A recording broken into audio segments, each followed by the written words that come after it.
afternoon. Welcome to this meeting of the Board of Public Works and Safety for July 20th, 2026. I would call the business meeting order at this time with a roll call. Christie?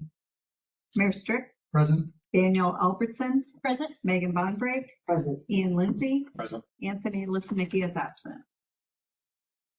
Thank you. And having established a quorum for the conducting of city business, we'll roll on to the first item on the agenda, consideration of the minutes from the July 6th, 2026 regular meeting. Is there a motion to bring the minutes to the floor for consideration and adoption as submitted? So moved. Second. We have a motion and second. Further discussion and consideration of the minutes. Not seeing or hearing any at this time, we'll call the question in favor of adoption of the minutes as submitted. All those in favor indicate by saying aye. Aye. All opposed, same sign. Motion carries. Not aware of any old business before the board today. We'll move along to new business. First item under new business is a consideration of a special event request regarding Tenderloin Fest on August 8th, as well as an amendment from for the Market on Main time. Is there a motion to bring that to the floor for consideration and discussion? So moved. Second. Motion and second. And with us today, we have Director of Main Street, Sharon Metzger. Welcome back, Sharon. Thank you. Tell us a little bit about Tenderloin Fest this year. Yeah, so this is our second year, and last year we brought in, we estimate about 5,000 people is the number that we received from the Visitor Bureau, which is really exciting. We anticipate a significantly larger turnout than that. And so we would like to close most of downtown for that. We've been in communication with downtown business owners and have made some adjustments with Washington Street to accommodate the brick house. They wanted to keep their parking open. So accommodated that, but wanted to close a little bit more than we did last year otherwise. And yeah, so the road closure would be from 9 a.m. to 9 p.m. And then you may have seen on our form something that we had inquired about to see if this is something that had been done before, but we discussed the possibility of having a rain date of Sunday since the blockades would already be out. So the idea would be if there would be a potential need to have a rain delay and do the event on Sunday instead, that the blockades would not be used on Saturday and would be used for Sunday. So I wasn't sure if that's something you all would consider, or if that had ever been done, but wanted to bring that as an option as well. Yeah, I don't think that would be a problem. And it makes it clear for the public to advertise ahead of time. We do something similar, obviously, with the fireworks display. And we do it for the same reason. We try to keep it as close as possible because everything's already mobilized on there. Okay. Walk us through the street closures this year and what are the changes from last year to this year? Yeah, so we just closed to the alley on the side roads of Washington and Market Street. And we closed Jefferson last year as well. So this year we closed from Park all the way to State Street on Jefferson, and then close on Washington Street. It would be closed just to the alley on the west side, and then all the way to Warren on the east side. And then on Market, it would be closed all the way from Cherry Street to Warren Street. And then we'd also like to shut down Franklin Street. It's already shut down for Music in the City, but we'd also like to shut down the west side as well. And we've gotten the okay from Coffee Bean Counter that they would be okay with that.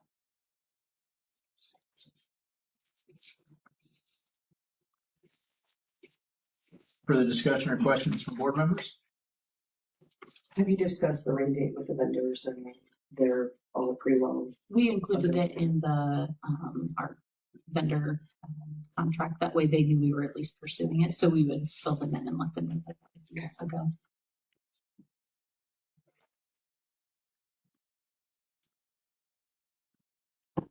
Is that parking lot exit on both sides? Like, are we gonna have people trying to come on to, what is that, Market Street from the parking lot?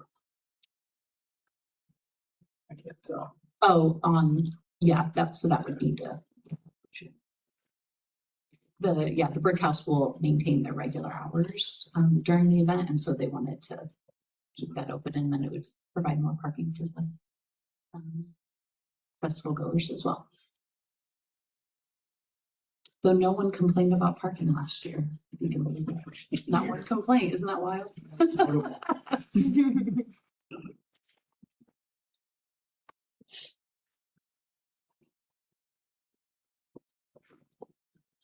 Further discussion or consideration by board members? If not, I'd entertain a motion to approve the special event request for Tenderloin Fest 2026 as presented with the rain date of August 9th. So moved. Second. Motion and second. Further discussion and consideration? Not hearing any at this time, we'll call the question in favor of approval as submitted. All those in favor indicate by saying aye. Aye. All opposed, same sign. Motion carries. And then while we've got you here, Market on Main amended time. Yeah, so we had a challenge last month with our farmers market vendors getting set up. The signage, it was where the blockades are totally fine, but the signage on the light poles saying that there wasn't allowed to be parking after a certain amount of time. It said 1 o'clock, which is when we shut down the roads for the vendors to start setting up.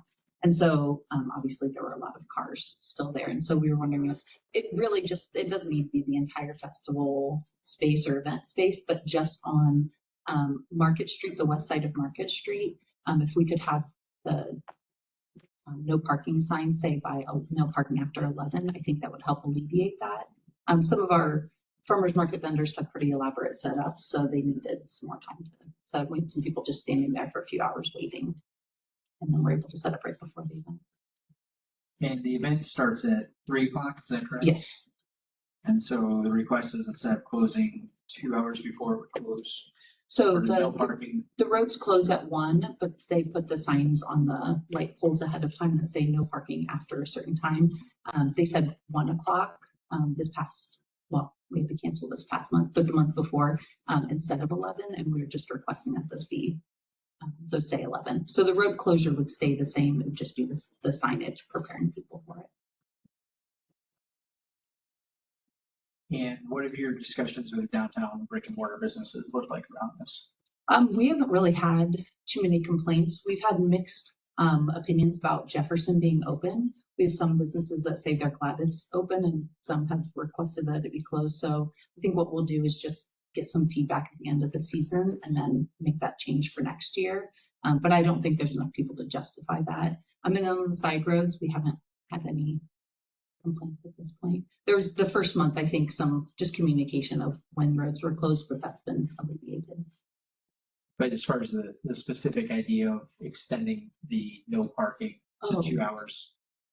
Yeah, I mean, we Has that been haven't discussed? really, that hasn't been discussed with Okay. them. I think the reason why it was moved to 1 was because of the lunch hour, which Yep. totally makes sense. So that's why even just that small section would be helpful. And it's primarily bars over there. And so lunch isn't as much of a concern. So it's just the street parking on Yeah, on East Market. East Market. Yeah, that's where the farmers market is just that little. So it is the other chunk of market, not, Right, yep. yep. okay, that was my question. I was like, Yeah, because the west side is more like if we have something with the program or food trucks, and they're often not getting there until Okay. for the event. So we have a little more time. Okay. And what's driving this is that some of the vendors in a farmer's market need a full 4 hours to get theirs. Well, just Display 2 set up. hours, but when the signage says no parking after, it's usually, my experience with events is it's been 2 hours before the road closure. That way I think it gives, since it's 2 hour parking, it gives them a heads up. There's usually cars there, but I think it just gives them more notice essentially, is what I've found. yeah, we've had people coming up to our business saying, whose cars are these out front? And we have to figure out getting them out. That's Yeah. kind of been it's mainly like tenants and things like that. Right. That's been Yeah, so it's less that we need it during that time and more that it gives people a little more notice, I think, has been the helpful. And so this is just the block on East Market Street then, Yes. and you have talked to those business owners and they're comfortable with this change. I think the ones over there, it wouldn't really affect for lunchtime hours. I think that was the concern, was making sure people could park downtown for lunch hours. And it's primarily Legends and Big Daddy's. Market Street, yeah, Market Street. yeah. Corn Coast. in Columbus. And, property homes. Mhm.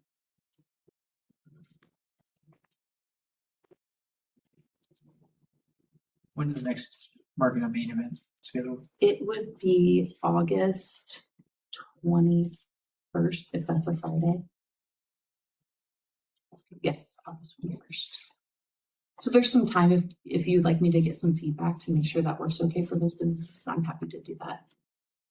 Yeah, board members, would you be comfortable with that? We could, Yes, please. table the matter to the August 3rd meeting. Sure.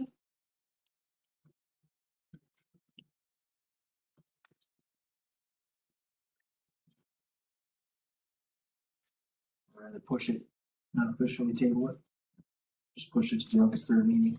And then, yeah, Sharon, if you could talk to those business owners in the meantime. Would you like me to be present for that meeting or just send that feedback by email? Do you have I think it depends on the feedback you get, oh, right? fair, that's fair.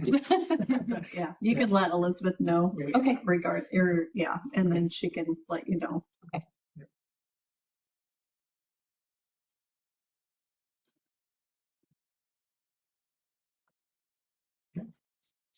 Thank you. thank you very much. Next item under new business, we do have a camp contract for historic review board staffing. So a motion to bring that to the floor for consideration and approval and recommendation. So Second. Motion second, Director Carpenter. Yeah, before you, you have a commission assistance contract between Indiana Landmarks and the city of Huntington. So this is for specialized staffing for the Historic Review Board, dealing with locally designated historic sites, section 106 review, all of the things that go into that. The city has previously contracted with Indiana Landmarks. We contracted with them from 1991 to 2015.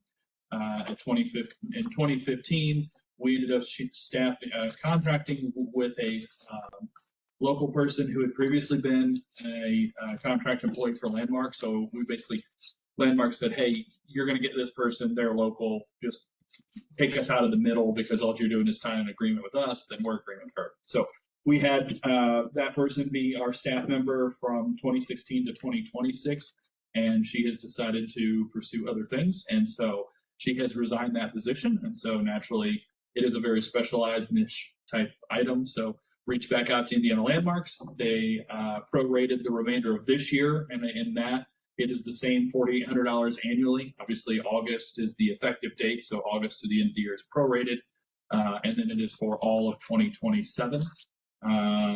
That is basically the long and the short of it. The staff person that will be working with us is currently based out of the South Bend office. She is familiar with Huntington, having had a daughter go to college here. And I do know in conversations with Landmarks, they had a retirement in their Wabash office, which was their regional office, and they're looking to, fill that position or move people or whatever the case may be to still have kind of a northeast or north central office, whether it's Wabash, Fort Wayne, Huntington, whatever the case may be. And then obviously in this era, we have all of the virtual tools at our disposal. So that makes life a little bit easier. So it would be my recommendation that the board approve the cap contract with Indiana Landmarks for the term being the end of 26, the remainder of 26 and all of 27 for the amount specified in there and execute that. And is there a motion to that effect? So moved. Second. Further discussion and consideration on the recommendation? Not seeing or hearing any time, we'll call the question in favor of the recommendation to authorize the contract for Historic Review Board staffing. All those in favor indicate by saying aye. Aye. All opposed, same sign. Motion carries. Thank you. And the next item is a bid opening regarding River Fork Lift Station and Force Main. Is there a motion to proceed with bid opening? So Second. Motion and second, Director Pedros. Yes, we recently went out to bid on the next phase of infrastructure improvements to the River Fork West Industrial Park. This phase would be the installation of a sanitary sewer lift station and force main to provide sanitary sewer service to not only the lot that is currently being developed, but the other 3 remaining undeveloped lots, so that they have sanitary sewer service. This lift station would be down at the end of the future new cul-de-sac, and the force main would then pump up Progress Drive and discharge into a sanitary sewer manhole at the near the intersection of Progress Drive and 200 North. We received 1 bid today, that bid being from Fox Contractors.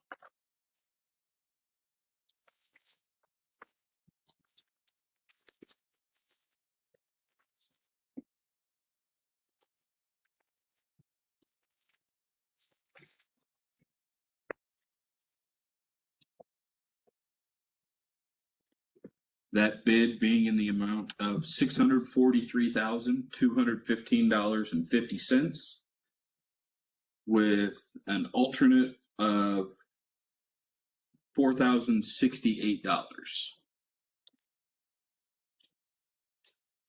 you repeat that number? Yes. The base bid is $643,215.50. The alternate bid being $4,068.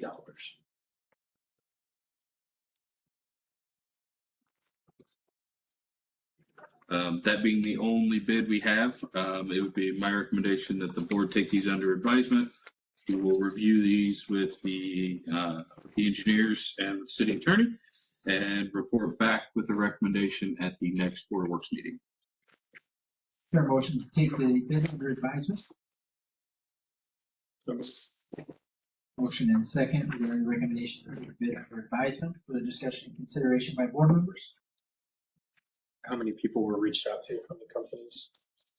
This was advertised like it normally is, which is advertisements in the newspaper.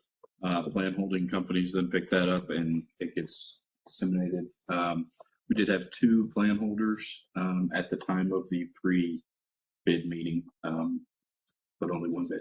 Okay. Further discussion or questions?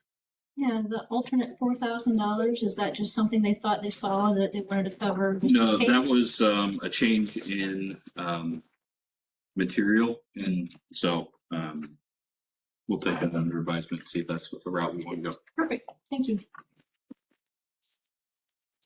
No questions? Not hearing any at this time, let's call the question in favor of the recommendation to take the bid under advisement. You, all those in favor indicate by saying aye. Aye. All opposed, same sign. Motion carries. Thank you. Moving along to orders of enforcement, we have 3 status hearings today. At this time, we'll go ahead and take 641 East Market Street. That's the first for status hearing and update. Mr. Cole? Good afternoon. The owner of the property is Wayne S. Huff, 1401 Park Hill Drive, Huntington, Indiana. That order of enforcement was issued on May 8th, 2026, with 3 unsafe violations, 8 minimum housing violations, along with 16 corrective measures for compliance. During the public hearing, the order was affirmed with a deadline date of August 6th. Happy to report that the owner has completed all of the corrective measures for compliance, and it would be my recommendation to release the order of enforcement at this time and not to assess any additional fines for the willful failure to comply. Okay, we have a recommendation to release the order of enforcement. Is there a motion to that effect? So moved. Second. Motion and second. Further discussion and consideration and recommendation and release the order of enforcement.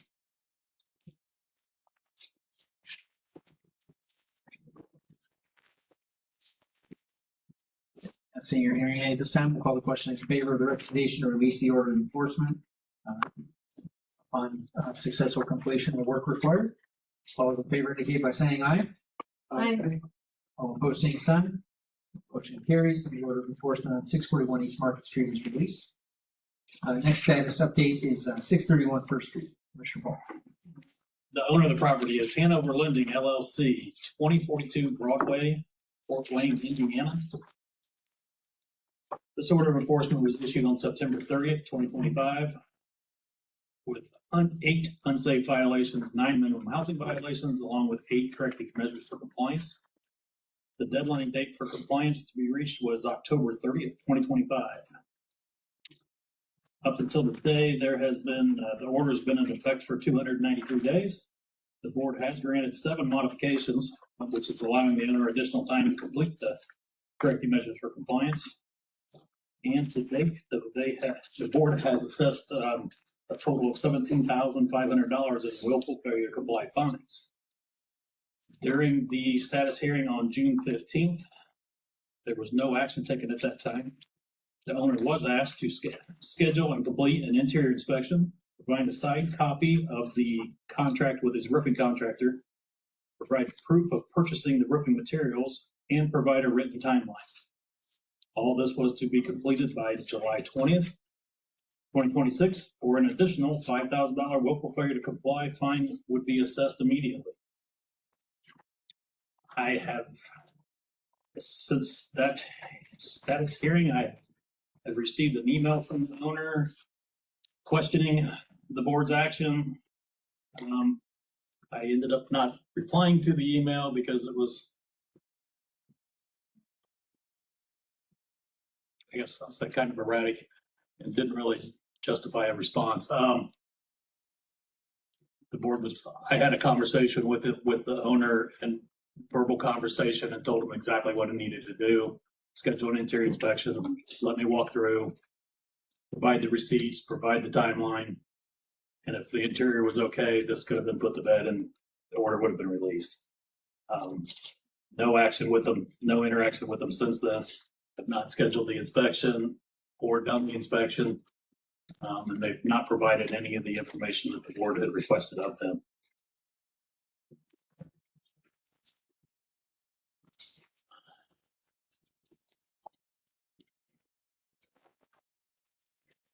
So, board's leisure is to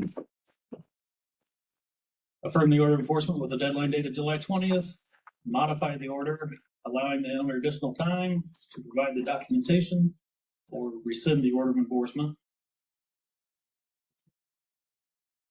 Per that order, per the last status hearing, that fine does go into effect today based on that. So there could be an additional fine assessed today as well.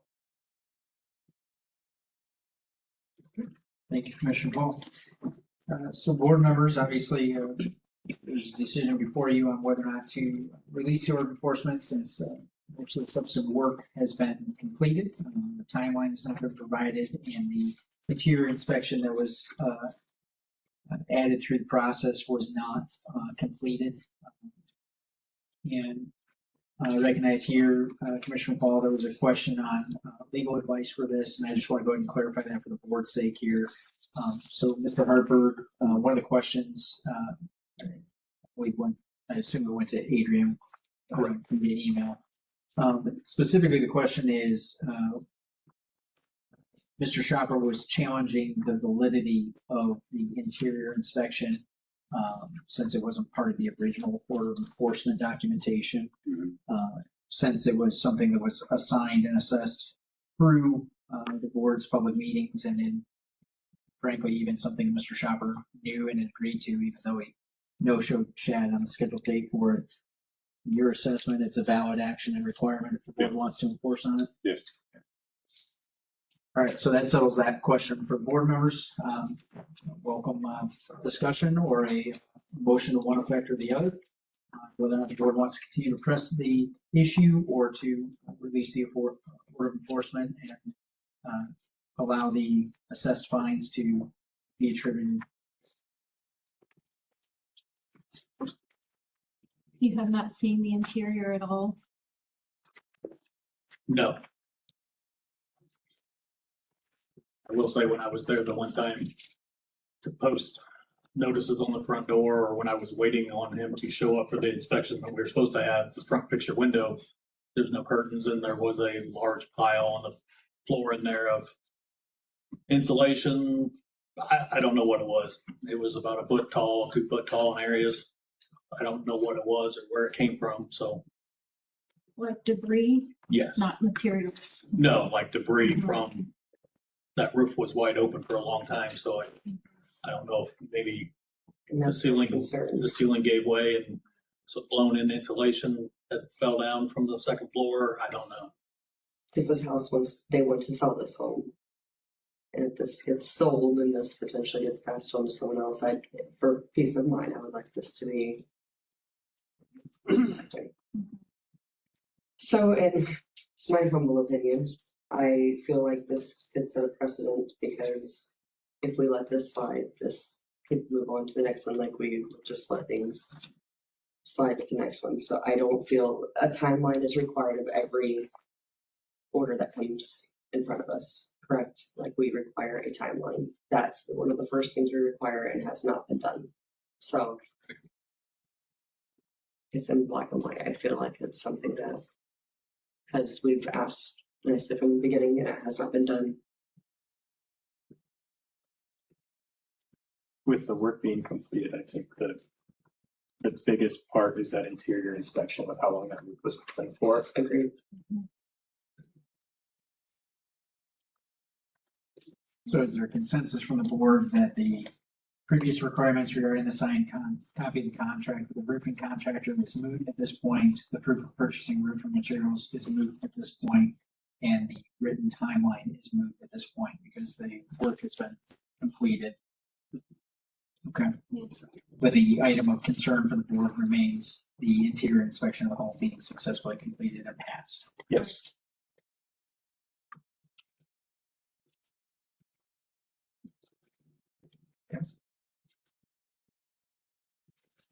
Entertain a motion from a board member regarding that clarification to modify the order of enforcement, set a new deadline with it to reduce or eliminate 3 of the 4 outstanding requirements that were set in the status hearing on June 1st. And consideration of a board member if you want to assess additional fines or just to file the fines that hadn't been added to civil yet. We need to pick a new date, correct? Yes. And I did notice I've got the incorrect calendar list on that order, so don't look at that. My apologies. We've gotten spoiled.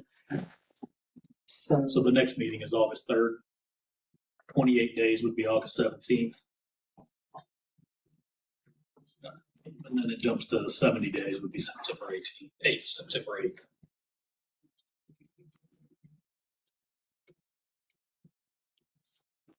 I would like to make a motion to modify the order, to just require the interior inspection by the August 3rd meeting and attach an additional 2,500 for willful failure to comply. second,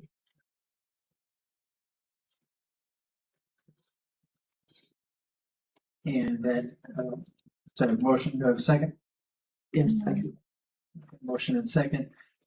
Clarifying that the $2,500, is that being assessed immediately or is that upon, if August 3rd rolls around and he's not had the interior inspection complete? Immediate. Okay.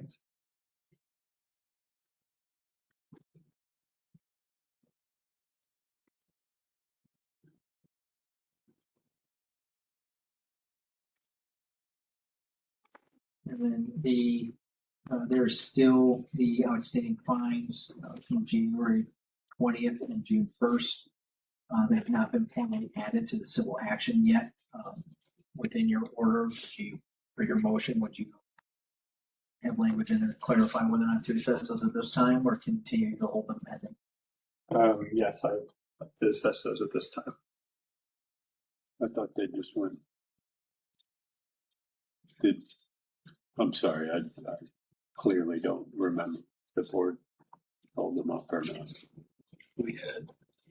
We have been taking these civilly, Okay, and I hit the first fine, dating back from December 15th, October 20th, November 17th. Those 3 fines, $10,000 were assessed through the court. Okay. But the fines from January 20th, June 1st, and then the fine from the 5,000 a day, plus the 2,500 a day. So additional civil penalties that are beyond 30 days past due need to be filed or incorporated into that litigation.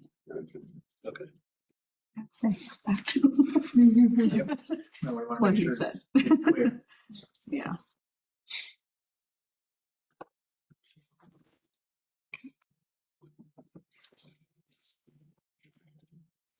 So then just to read back that motion in second, so we're all aware.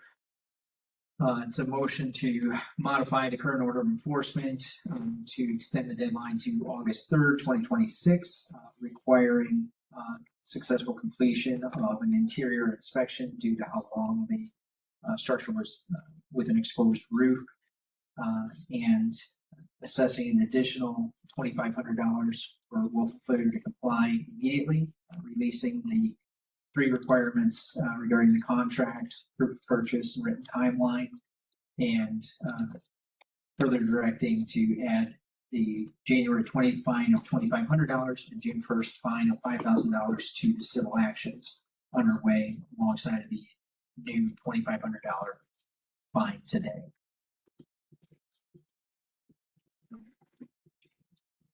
Did I miss anything? Okay, further discussion or clarifications regarding that motion, questions?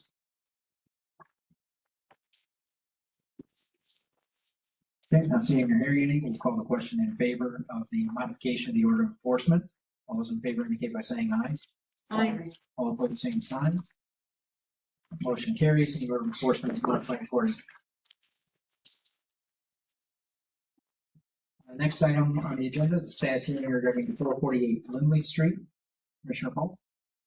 Yes, the owner is Matthew S. Rife, 448 Lindley Street. That order of enforcement was issued on May 22nd, 2026. There were 12 unsafe violations, 13 minimum housing violations, along with 15 corrective measures for compliance.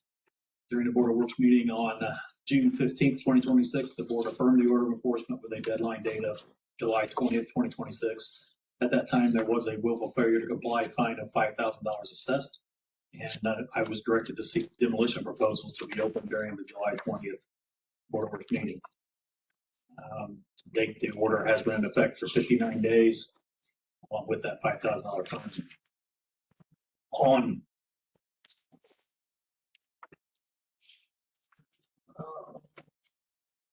July 14th, I believe it was, the owner did come in the office. He had called a couple times to catch me, and I hadn't got a return of his calls yet, so he did come in the office to meet and explain what he wanted to do. And he is here today, so it's all the same. I just assume him come up and tell you all what his intentions are and what he plans to do.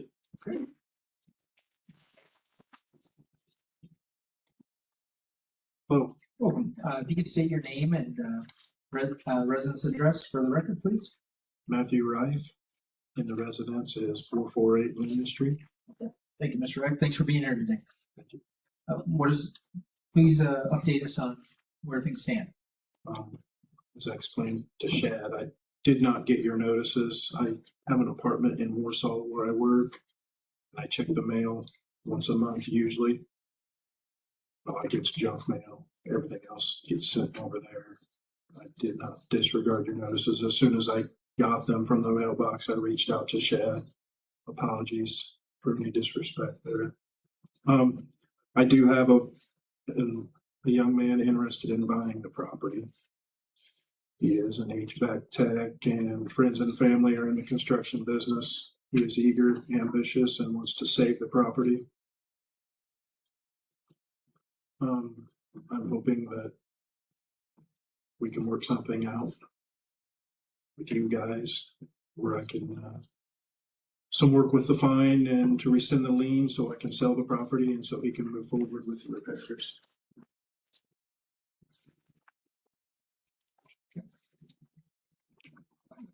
Thank you for the update. Board members, do you have any questions for Mr. Reck? He's aware of all of the corrective measures. He's been in the house a half a dozen times now and again yesterday, and he's called me twice today to make sure about the meeting and wants me to call him when it's over so he knows where we stand with it. He has the list everything written out so that he knows exactly what? Well, if he saves the property, I don't believe he wants to tear up all the things and the sidewalks and everything. He knows from my conversation with Shad that the roof and the porch need immediate attention, and then he would be able to proceed with the interior gut, which he plans on ripping it down to the studs and totally gutting the property and remodeling it. So would he be willing to then come in and have a conversation with Commissioner Ball and then kind of take over and go through the corrective measures, I'm assuming? I believe he would. He's very eager. Okay. Yeah, because he would, if he purchases it, he'll inherit the Board of Enforcement. Mhm. I can give you name and information if you need that. Yep. As we spoke, he'll need to provide that, or you or him needs to provide us his information within 10 days after the transfer of ownership. So Because we just want to make sure everyone's on the same page, that nobody's walking into something and be like, oh, we're going to get. So, No, I don't think he has any delusions, and so would be next to nil. I'm just looking to pass it on to somebody else and sure. save it from being destroyed. And ultimately, we like that, you know. Enjoy. Do you have a timeline with this young man about when he plans to buy it or when you can close on it? My impression is as soon as I can make it available for him, he wants to move on it. I don't have anything on paper. And we didn't carve anything out in stone because I didn't know what was going to come from this meeting.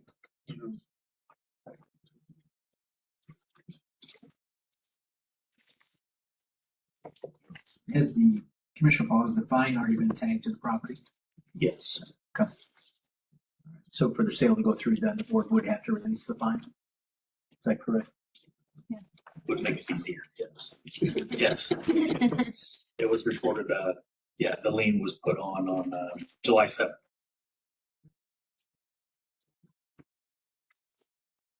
When were these pictures taken? That was from the initial inspection. May 22nd. I know after we spoke the last week, you rented a dumpster and you got a dumpster on site and I have been removing all the rubbish and everything from inside, and it is 90% empty. I have a few tubs in the basement that I'm going to remove before it's settled. There's a tarp over the holes in the roof. Not yet. we can see whether you'll not proceed with the demolition before they put to that effort. Exactly. But that was May, so there's just been a lot Oh. of rain since May. Yeah.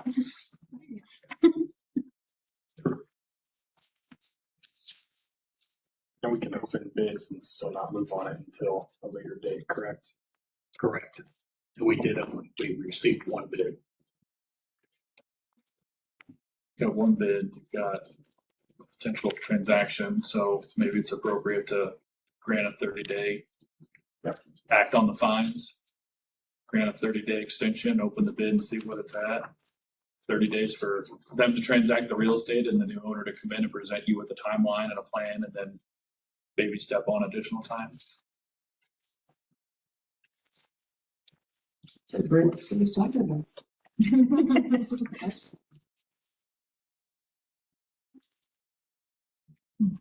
I would like to make a motion to rescind the $5,000 fine, as well as modify the order until the August 17th meeting for a timeline in the real estate transaction to take place.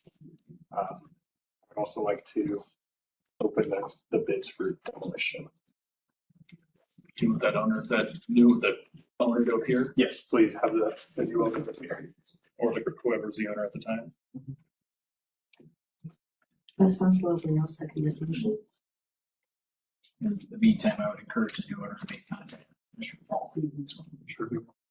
So a motion and second to modify the order of enforcement to extend deadline to the August 17th meeting, requesting that the new owner appear at that meeting or the August 3rd meeting, and undertake the the work associated with it, as well as to rescind the previously assessed fine of $5,000.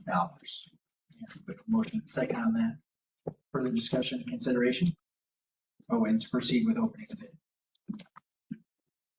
Further discussion and consideration? All in favor indicate by saying aye. I, All opposed, same sign. Motion carries.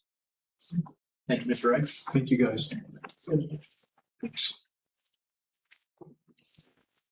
So we received one proposal back from Amore Excavating.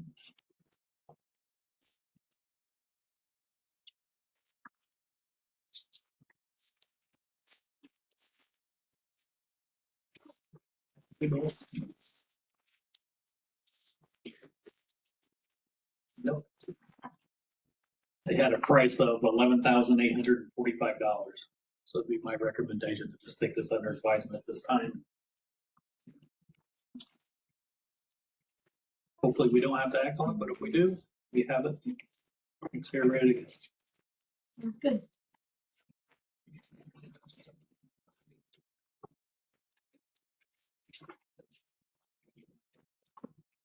We have a motion for advisement. I would like to make a motion to take that under advice. I second it. Motion and second. Further discussion, consideration, bid received. Not seeing or hearing any. Call the question in favor of taking the bid under advisement.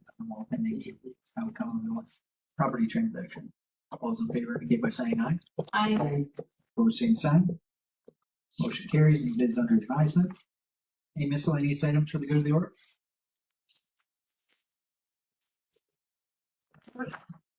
Not seeing or hearing any at this time, then moving to the accounts payable. Is there a motion to authorize payment of the bills incurred by the city of Huntington? so moved. Second. Motion and second, further discussion and consideration. Call the question in favor of paying the bills incurred by the city of Huntington. All those in favor indicate by saying aye. I, All opposed, same sign. Motion carries. It's not on there, but. Yep. Motion to adjourn. so moved. Second. Motion and second. All those in favor indicate by saying aye. I. Got cut off on the bottom. How can you vote on? I was like, wait a minute. Kids get. Thank you, everyone. Have a great week.